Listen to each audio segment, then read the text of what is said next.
Hi everyone, my name's Kylie Austin and I'm joining you from the University of Wollongong. My colleagues Olivia Groves from Curtin University, Nicola Cull from Australian Catholic University, and Laurie Poretti and Phil Roberts from the University of Canberra are also joining us today.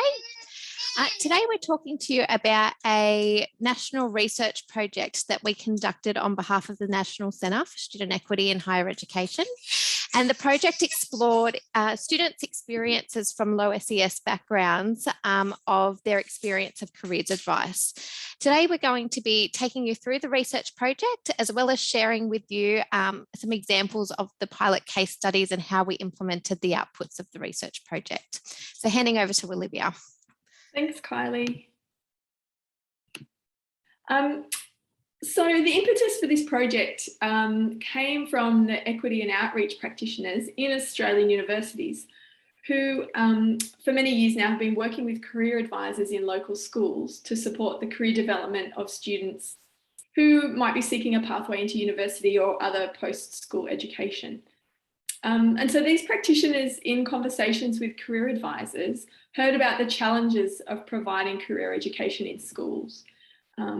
In some cases, the career advisors were severely under-resourced, or careers wasn't a strategic priority of the school, or the career advisors felt as though they solely carried the burden of providing career advice for sometimes more than 1,000 students.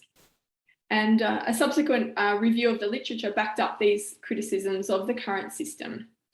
And then when you apply an equity lens to these issues, there's an evidence that students from low SES backgrounds, low socioeconomic backgrounds, who experience, they experience poorer outcomes from education and employment. And what you can find is that they also have inequitable access to career support. So sadly, traditional approaches to career education in schools can actually promote disadvantage. So this is really, the thinking behind this project and the impetus for putting the project together. And so what we did is we had the research team partnered with career advisors and local schools, as well as parents and students themselves, to more fully investigate the challenges for career education in Australian schools, as well as what practices might overcome them. So I'll give you a little bit of information about the design of the project. The project sought to answer two primary research questions. How do young people from low socioeconomic backgrounds make decisions about their educational and vocational futures? And then also, what are the best practices in career advice for students from low SES backgrounds? And investigating these research questions, the project undertook an international literature review, a desktop audit or an internet search for existing best practice programs. Then we undertook qualitative interviews and surveys with students, parents and stakeholders. And in the final stage, 5 career education programs were designed, implemented and evaluated. And you'll be hearing more about 2 of those programs today. Next, I'll pass back to Kylie Austin, who will speak about best practices for career education for students from low SES backgrounds. And following that, then my colleagues will share with you the details around 2 of the pilot programs, which were for middle school students. So I'll pass back to Kylie now to tell you about the best practice principles.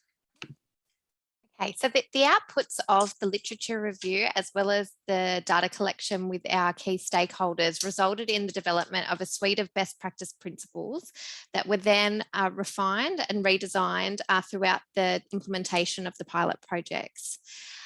We came up with a suite of best practice principles for career education to guide the implementation of careers specifically for students from low socioeconomic backgrounds. The best practice and principles at a very high level included a long-term life cycle approach to career education that embedded careers education into the curriculum so that students could access and discover the hidden discourses that were that they needed to navigate the world of work. The primary reason for embedding this in the curriculum was to increase access to career education for all students, and that would be achieved through school-wide approaches to career education. In addition to this, we felt it was extremely important that the individuals that we were working with, whether that was students or parents, were partners in the provision of career education, and that the teachers that were delivering career education were had the highest quality of professional development and career recognition as well. It was critically important that career education's programs were evaluative and demonstrated impact on students' post-school learning outcomes, and that all of the career education programs considered the context that they were operating within, so that they worked for the students that they were working with, they were place-based and worked with the communities where career education was being embedded, and that the non-linear journeys through the world of work were normalised. A critical vehicle to achieving this was through the partnerships that were established across multiple stakeholders to embed career education, and those partnerships needed to evaluate all career pathways and fields of study, and the partnerships themselves needed to have really clear ways of working to ensure that those stakeholders were equally engaged in the provision of career education. In the implementation of these best practice principles, we implemented 5 pilot projects in various states across Australia, and 2 of those are going to be discussed today. So I'm going to hand over to Nicola, who'll be discussing the first one. Thanks, Kylie. So as part of the research project, the Australian Catholic University designed, implemented and evaluated a career development learning program called Explore Your Future. The pilot program was designed for Year 6 students in a partner school in a low socioeconomic area. The student participants experienced university through interactive and hands-on faculty-based career education activities led by university student mentors and university staff in a variety of education settings, including a teaching, nursing, simulation classroom and other teaching spaces. Throughout the day, the primary school students undertook 5 hands-on future thinking activities, exploring careers in higher education, as well as a self-reflection activity to learn more about themselves and their interests and likes. The program embedded best practice principles such as a consistent long-term life cycle approach to career development learning, so with a real emphasis on early engagement with careers exploration and thinking, engaging parents and supporters as partners in the provision of career development learning.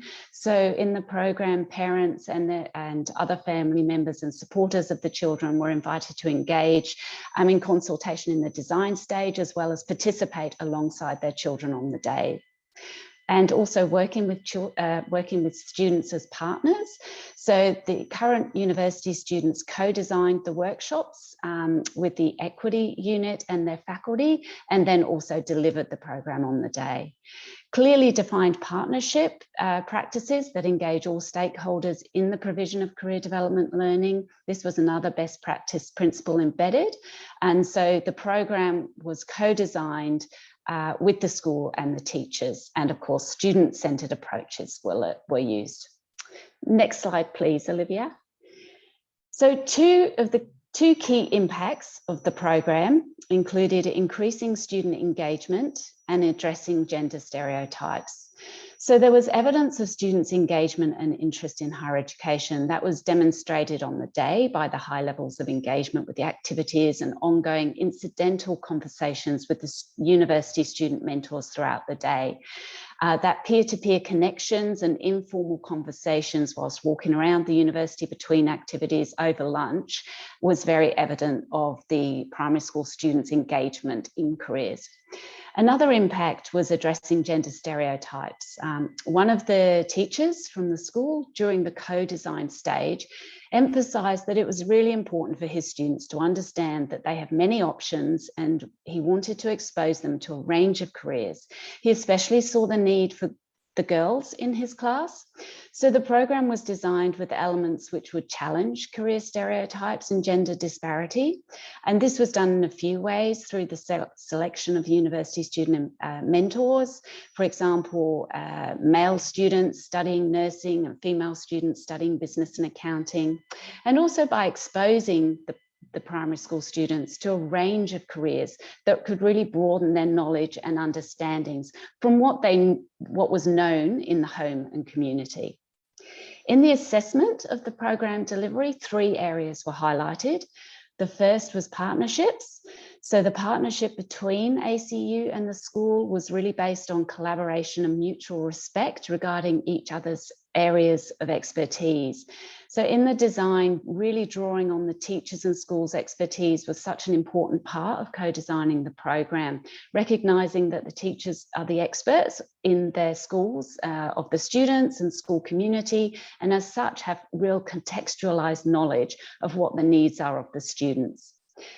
The second area highlighted was of the use of hands-on activities. So in the co-design stage, one of the teachers had noted that many of the students were kinesthetic learners and they like to feel. And during the program, a primary school student also confirmed that during the evaluation by really emphasising that they liked the getting involved, not just listening. And a third area highlighted was the focus on student mentors. So the role of student ambassadors was important for the success of this program, as the student mentors were the role models and mentors to the primary school students. The student ambassadors were current students at ACU, and it was their lived experience of higher education that was important to the success of the program, as they were able to translate their experience to the primary school students. One student mentor spoke about their role and said, "We tell them this is how we came and these are our degrees. We're all very different people, but we have all come to this place to study. So like it makes them think they can do this as well." Another student mentor illustrated how important it was to have a diverse range of student ambassadors to show that anyone can go to university. By having that diverse range of student ambassadors, primary school students can see the possibilities for themselves in regards to careers in education. And there are opportunities for further improvement, and these include embedding the program earlier in the curriculum with the school. So we're now looking at starting the program in kindergarten, helping students to develop self-awareness as part of the long-term approach. So the self-reflection activity guided the primary school students to discover their personality types. However, by developing this activity further, more students may come to see the practical application of careers through a growing self-awareness. And another opportunity is that explicit linking of career development learning to the culture of the students who attend. Further contextualising of the program could make it even more accessible and applicable to students in the future. And finally, we are looking to further the partnership with parents and supporters for an even richer experience that can have a flow-on effect for the family of the students and wider community. Thank you. Thanks, Nicola. Hello, my name's Laurie Poretti from the University of Canberra, and Phil and I will be presenting on the University of Canberra's Find Your Future Focus pilot program, which was a place-based career education program for high school students. The program was designed in response to previous research showing regional students and low SES metropolitan students study subjects that facilitate university entry at a lower rate than other students. The research indicated this was due to a lack of recognition of the role of these subjects in future careers in the local area. Relating to university study and prospective local careers is critical, as many students in this category indicated the desire to live and work locally as an important driver in their career decisions, including not studying university-related subjects. The aim of our pilot was to address issues related to the unique experiences of students from low socioeconomic status backgrounds in regional, remote, and rural areas, and the need for collaborative multi-stakeholder partnerships. The University of Canberra designed, implemented, and evaluated a career education program to develop students' knowledge and understanding of possible local careers, highlighting that connection between school subjects and pathways, both within the local community and beyond. The program mainly drew upon the best practice principles of career development learning that's responsive to local school and community contexts, considering employment trends, and opportunities for local education and careers presented equally to opportunities that require students to move for study or work.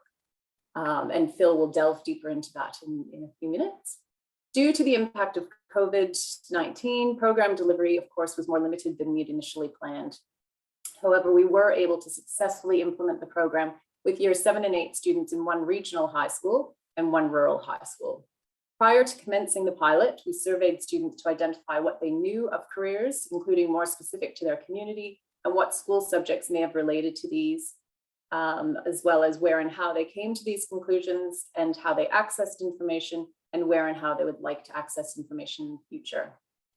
From this survey, we were able to identify gaps in knowledge and take a more informed approach to understand the ideal format of careers advice for early high school students, including specific information students require and the mechanism for delivering that information. Working as closely as possible with the school and community, session design focused on local careers and industry, school subjects, students' personal skills and attributes, and preparing young people to be increasingly aware of their post-school options and associated pathways. Between the two high schools we worked with, we had 123 year 7-8 student participants, and the survey data we were able to collect for this trial measured students' knowledge and attitudes about school subjects, careers and industries in their local area, and post-school study pathways. Following the pilot, findings indicated students' awareness of local careers and confidence that they would like to, that they would be able to remain in their hometowns to pursue these careers of interest increased. Students also demonstrated a greater understanding of the role of TAFE and university in pathways to work, and there was an increased awareness of the importance of academic skills and subject selection. Overall, the program had positive impacts on students' understanding of local careers and post-school pathways, and working with young people to teach them about the kinds of industries and careers available to them in their hometowns, which they may not have been aware of previously, and how to identify and navigate pathways to get from school into higher ed, further study, or the workplace is invaluable. This study demonstrates the need to address the gaps in career advice for students in the early years of high school and the importance of authentic, contextualized, place-based approaches to career education programs that offer students from low SES and regional, rural, and remote backgrounds opportunities to develop connections with local careers and industries. And I'll just hand over to Phil now to talk us through the rest of the pilot. Thanks, Phil. Thank you, Laurie. So our place-based approach took a rural-centric or rural standpoint approach. And we did this because the perspectives coming through our previous research was that a lot of careers work was around expectations of jobs in urban settings. So we wanted to understand what was distinct in our regional and rural locations. Drawing on rural social theory, we come to understand that the rural is not just a location of difference, it's also a location that is produced by the experiences of those who live there and work there. What we often have, though, is a definition that's based on demographics, i.e. population density and the industries and work that can sustain. And in terms of our measurements of students' career pathways and outputs, it's often based on statistics on which the students with lower populations are going to be represented more poorly. But we know that the rural is produced culturally and demographically through those local circumstances. If we move to the next slide, thanks, Olivia, we see that the rural can exist around a triangle model here of economy, demography, and geography. And this is significant in thinking about how we understand our standard rural geography on the map on the right, which is usually based solely around population density and distance to a major city. When we think of the rural in this way, we start to recognize that the population density and the availability of young workers, the population distribution and the skills influences what industries can exist, as well as the landscape and land use can influence how many people live there and what industries are available. So it's not just a matter of treating the rural as one, it's recognizing how these things come together in all the various different rural social spaces that we're working with. On the next slide, please, Olivia, we can see that in one example, in our rural location, when we map the local industries, we can see that within the vicinity of the school, there are a large range of large industries or sites where large industries exist, such as solar farming, major industry and transport hubs, university even within reach, and agricultural settings. What we can think about here is that it's not just the land or agriculture, it's a whole range of science, innovation and technology and transport, logistics, finance, etc. that sits behind all these industries. They're often hidden though somewhat assumed. So the role of our project was to make these more visible to students in that space. On the next slide, thanks Olivia, when the students mapped the industries they knew in the local industries, in this case in our town that was closer to the larger centre, we can see that they had a wide array of subjects or schools, industries that they might want to work in. Sports was pretty big because it's near a large centre that has a large sports hub, but the range was rather extensive. However, when we started to work with students around the relationships between these careers and discuss subjects in schools, then knowledge wasn't all that great about how they connect. And we were working with year 7 and 8s, trying to start this thinking early and start helping them see their career pathways to help think about the subjects they will choose in school that will lead to these future careers. But we know there's a lot of work to be done in that space. That's on my last slide here, thanks Olivia. We can see that while the numbers here in terms of students knowing about the awareness of university pathways may be lower, it actually reinforces the need for the programs that we've been talking about today. The connection between professional training and work is still rather ambiguous. And it shows that while we were able to make these connections with students early, i.e. 7 and 8, and they haven't done those elective subjects yet, there's still a lot of work to be done, but a lot of positive outcomes as well to be seen through the work samples and things that students were doing. And it's about making those connections between school subjects and past industries explicit.